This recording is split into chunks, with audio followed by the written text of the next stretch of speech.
Bir önceki videoda sizlere dizayn programımızın neyi optimize ettiğinden bahsetmiştim. Peki, optimizasyon algoritmamızın mantığı ne? Kabaca anlatmak gerekirse, olasılıklar denizinde belli bir alanı trafonun belirli parametrelerine göre tarıyoruz.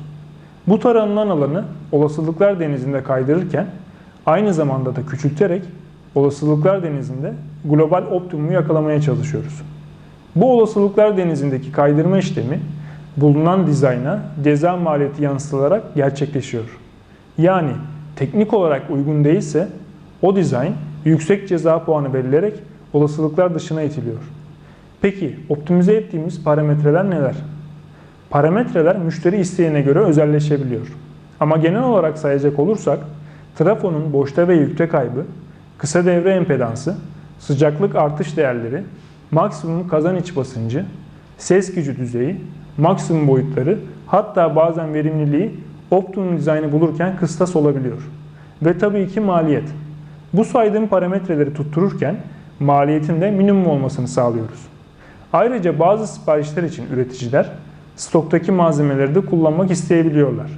Bu durumda tel ölçüleri, nüve ölçüleri gibi şeyler sabitlenerek, stoktan kullanılarak algoritmanın diğer geri kalan şeyleri kıstaslar çerçevesinde optimize etmesi sağlanabiliyor.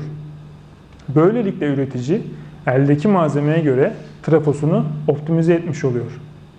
Bir de programımızda optimizasyon özelliğine ek olarak kapitalizasyon özelliği de mevcut.